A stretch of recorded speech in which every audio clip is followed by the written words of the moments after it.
alors c'est un sujet perturbant, c'est un sujet qui existe depuis la nuit des temps.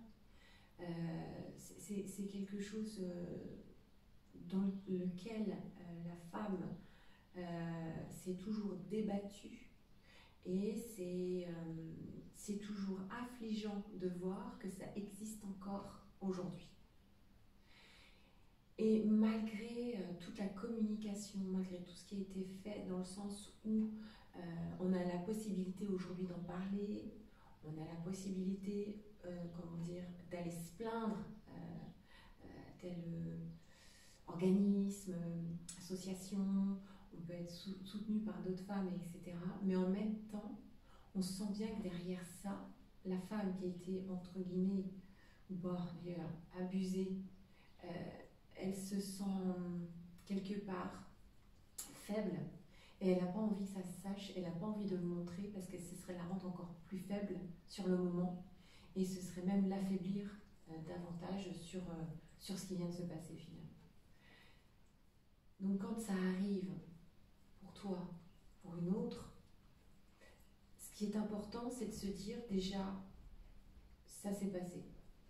Et donc du coup, il faut aller rechercher l'énergie nécessaire pour déjà se relever de ça, d'aller dans un endroit ou un autre, soit accompagné ou pas, et de retrouver la force nécessaire, de pouvoir se ressourcer, pour pouvoir s'accompagner dans ce moment-là et de se dire qu'on sera plus forte, mais pas maintenant, parce qu'il faut déjà accueillir ce qui vient de se passer, le digérer, pour ensuite pouvoir l'exprimer et aller le partager là où tu dois aller le partager effectivement. Alors, quand ça se passe, quand on vient de le savoir pour quelqu'un ou quand ça se passe pour soi, il est bon de se dire que ce qui vient d'arriver, c'est pas quelque chose d'anodin et c'est pas quelque chose sur laquelle on va pouvoir s'asseoir dessus et ne plus y penser, c'est pas vrai. On est obligé de réagir face à ça et de dire que c'est inadmissible et de prendre le pouvoir dessus, finalement. Comment on peut prendre le pouvoir sur ce qui vient de se passer? C'est de se dire que ce qui a été fait, c'est quelque chose de mal, que c'est pas quelque chose que l'on souhaitait et qu'à un moment donné, c'est parti trop loin et ça a été fait dans un sens où la personne n'était pas dans l'accueil de recevoir ce que l'autre était en train de donner. Et à un moment donné, la personne soit s'est débattue, ou soit la personne lui a dit non, ou s'est exprimée de manière à s'opposer à ce qui était en train de se passer. Quand on fait ça, on met la limite. On met la limite dans le sens où on n'est pas dans l'acceptation sur le moment de recevoir ce que tu es en train de recevoir, et on ne veut pas continuer sur ce chemin-là. C'est à l'autre qui est à cet instant-là de dire ok, je viens de l'entendre, je le comprends, elle s'exprime par des mots, elle s'exprime avec son corps, avec des gestes, je ne vais pas aller plus loin et je vais arrêter là parce que finalement ça ne va pas dans un bon sens. Si effectivement l'autre continue parce qu'il est entêté, parce qu'il a envie d'aller plus loin ou parce qu'il n'a pas compris les signaux, parce qu'on ne lui a pas appris ce qu'étaient les signaux ou la gestuelle, à ce moment-là, effectivement, la personne qui est abusée, maintenant, c'est à elle de crier plus fort et de monter un petit peu plus loin, sa montée d'adrénaline, pour dire hey, wow, wow, t'arrêtes là, maintenant c'est vraiment fini, je n'en veux plus, j'irai pas plus loin, t'arrêtes, ça me plaît pas. Parfois, ça va plus loin que ça et ça continue. Et là, c'est le problème, c'est de se dire que finalement, on se sent soumise à cette position et de se dire que malgré ce qu'on a dit, malgré ce qu'on a fait, malgré ce qu'on a crié, malgré ce qu'on a pleuré, malgré ce qu'on a pu montrer comme force en disant non, je ne suis pas d'accord, c'est pas pour moi, c'est pas à moi, je n'en veux pas, laissez-moi tranquille, etc. Et que ça continue quand même. C'est là qu'on se dit qu'effectivement, on est abusé dans tous les sens du terme, que ce soit physique et aussi avec son esprit, en fait, finalement. Et c'est là de se dire que, une fois que c'est fini, parce que parfois, ça finit bien au-delà de ce qu'on pensait sur le moment, de vite se sauver de cette situation-là, d'aller frapper aux portes là où il faut aller vite frapper quelque part pour se sécuriser à nouveau, se sentir en sécurité.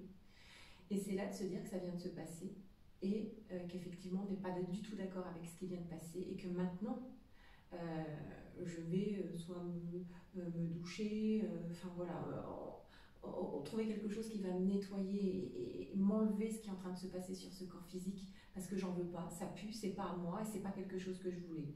Donc tout de suite, je m'enlève de ça, voilà, s'il faut que ça sorte de moi, c'est pas à moi, c'est pas quelque chose que je voulais, donc je vais tout de suite le laver déjà par des gestes. Voilà. Alors après, bien sûr, il est important soit de contacter des personnes en qui on a vraiment confiance pour pouvoir dire aux gens il s'est passé quelque chose que je ne voulais pas, c'est urgent qu'on m'aide parce qu'on a besoin d'être aidé dans ce moment-là, c'est pas quelque chose que l'on peut guérir tout seul.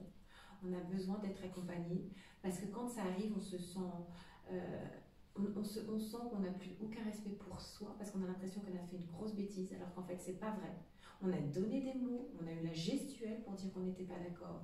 Donc pour le coup, c'est important d'à nouveau aller chercher cette forme de respect en se disant je vais contacter des personnes qui vont pouvoir m'aider dans le sens où qu'est-ce que je fais de ça? Qu'est-ce que je fais de ce qui vient de m'arriver? C'est pas quelque chose que je souhaitais dans ma vie, c'est pas possible. Que je sois un homme, une femme, un enfant, peu importe, adulte ou pas, quand c'est quelque chose qu'on ne veut pas et que c'est arrivé, il est important d'aller chercher le secours nécessaire pour se dépatouiller de cette mélasse et d'en revenir à quelque chose de plus vivant quelque part. Comment on fait ça? J'ai déjà donné le premier geste de secours, c'est je me sécurise. Je viens me sécuriser dans un endroit dans lequel je me sens en confiance. Hein, si c'est chez les parents, je vais me mettre dans la chambre. Si c'est chez moi, je vais fermer les fenêtres, les volets, tout à clé. Et là, voilà, je vais vite me ressentir dans mon cocon. Après, si c'est pas chez moi, je vais aller effectivement chez l'ami qui va pouvoir prendre soin de moi, etc. Mais déjà, la première des choses, c'est je me sécurise. C'est très, très, très important pour être à nouveau dans un environnement dans lequel je me sens en confiance. Ensuite vient effectivement le moment où je vais, une fois que j'arrive à ressortir de cette terreur-là, c'est de me dire, bon allez, je vais vite me laver de ça, je n'en veux plus. Hop, je le nettoie, je l'enlève, c'est pas moi, c'est honteux, c'est honteux de mon corps, de ce qui s'est passé. Là, je l'enlève. Et ensuite vient effectivement le besoin d'aller chercher secours auprès des personnes qui sont dans la possibilité de se couvrir. Alors, au tout début de la séance, je t'ai parlé des associations, des organismes, etc. Donc là, c'est à toi d'aller dire qu'effectivement, il s'est passé quelque chose qui n'était pas correct et qui ne devrait pas recommencer. Et d'aller redonner à celui qui a fait ça, ce qui est légitime, de lui redonner en fait finalement. Donc il y a des lois pour ça, il y a une façon de faire, etc. Maintenant, bien sûr, on fait comme on peut, avec ce qui existe et ce qu'on a nous envie de vivre, et de savoir qu'est-ce qui va vraiment nous sécuriser, nous remettre en confiance, nous revaloriser par rapport à cette situation-là, etc. Donc ça, après, c'est un travail intérieur, bien sûr. Et par la suite, il y a vraiment besoin de se dire qu'on a le temps de le faire. On ne va pas claquer des doigts et éliminer d'un coup ce qui s'est passé, ça n'existe pas. Mais par contre, il va falloir aller chercher de l'aide derrière tout ça. Et effectivement, être accompagné par des personnes qui sont compétentes pour pouvoir soigner ce qui a à soigner. Voilà, parce que c'est un soin réel avant d'obtenir une guérison. Voilà déjà de ce que je peux te dire par rapport à la situation que tu viens d'apprendre et de comment toi tu peux accompagner effectivement la personne qui vient de subir ça parce que la personne l'a subi. Ah là là là là, dans quel monde on vit?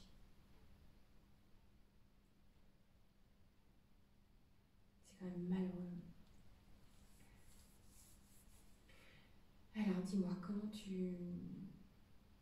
quel mot toi tu pourrais mettre sur ce que tu as entendu aujourd'hui?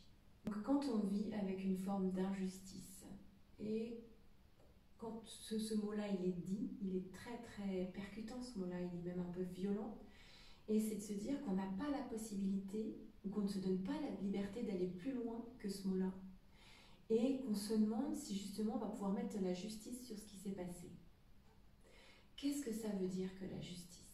La justice, c'est remettre à sa place, effectivement, ce qui a été déplacé, et de se dire que quelque part, les personnes ou les situations concernées ont la possibilité à un moment donné de refaire la lumière sur quelque chose qui a été fait violemment ou sans permission ou sans respect des uns et des autres, etc. Donc c'est à ce moment-là qu'on se dit qu'il y a une justice, qu'on a la possibilité effectivement de se rendre justice déjà à soi-même en remettant quelque part les pendules à l'heure. Qu'est-ce que c'est que de pouvoir remettre les pendules à l'heure, entre guillemets? Ça va être effectivement d'en parler, de l'extérioriser, de lâcher le truc, de dire que ça existe. Entre êtres humains, on est pervers parfois, et on se laisse ou on est abusé par d'autres êtres humains. À quel moment l'autre ne comprend pas qu'il n'a pas le droit de faire ça, et à quel moment l'autre sent que justement ça va aller trop loin et qu'il doit dire non pour ne pas aller plus loin, pour rester dans sa forme de respect à lui. Ça c'est pareil, ce sont des valeurs qui s'apprennent. C'est presque comment dire, quelque chose qui doit être inné, c'est quelque chose qu'on doit dégager de nous-mêmes. Et c'est de se dire que nous sommes, nous, des véhiculants de valeurs, et qu'il est important qu'on les mette en place dans notre vie. Dès le début, dès la petite enfance, on doit apprendre à dire non, on doit savoir ce qu'on aime ou ce qu'on n'aime pas, on doit connaître nos propres limites pour pouvoir les montrer aux autres, et ne pas tomber dans le panneau parfois de personnes qui sont pervers et qui peuvent nous emmener dans des endroits où on n'a pas envie d'être finalement. Et c'est là que tout est un peu difficile au niveau de la justice. Qui est dans son propre droit? À quel moment je me justifie de ce qui s'est passé, à quel moment l'autre se justifie de ce qui s'est passé, qui a ses torts, qui a ses raisons, et pourquoi? Qui souffre le plus? Et ainsi de suite. Ah là là là là là là. Tu comprends? Donc, quand on doit aller chercher cette forme de justice, moi j'ai envie de te dire, on va déjà commencer par se justifier de ce qui s'est passé et pourquoi c'est arrivé. Qu'est-ce qui nous a emmenés dans ce schéma qui nous a fait du mal? Qu'est-ce que c'est? Quel a été le point de rupture pour en arriver là? À quel moment dans ma vie j'ai basculé sur ce schéma-là pour que ça m'arrive aujourd'hui? D'où ça vient? Quel sens pour moi cette épreuve? Quand on en arrive à un point comme celui-ci, quand on peut l'exprimer, quand on peut le mettre par terre, quand on peut le mettre à nu, quand on peut même mettre des mots là-dessus, c'est une forme de guérison. C'est mettre le point sur quelque chose qui a existé et qui existe encore présentement, aujourd'hui, dans cette vie-là. Et qu'en l'extériorisant, on sait maintenant qu'on va pouvoir en faire quelque chose. On va en faire quelque chose de juste pour soi. Je ne vais pas mettre en route une loi avec des avocats, avec des juges, etc. Ce n'est pas ma position aujourd'hui. Mais par contre, je peux te dire que toi, pour toi, aujourd'hui, tu vas pouvoir te faire ta propre justice et mettre la lumière sur ce qui a été fait pour pouvoir obtenir quelque chose de bon pour toi. Sous quelle forme? Ça, effectivement, ça va être un travail à mettre en place. Ça va être des mots à mettre sur tout ça. Et ça va être l'idée de se revaloriser avec cette personne finalement et de se dire qu'elle a envie de vivre cette personne-là. Elle a envie de vivre, elle a envie de ressentir, elle a envie d'être dans cette vie-là. Elle a envie d'être présente, elle a envie d'être belle, elle a envie de renaître même de ce qui s'est passé. Et j'ai envie de te dire, on va s'obliger quelque part à y penser pour pouvoir l'obtenir. La pensée va t'aider à te reconstruire.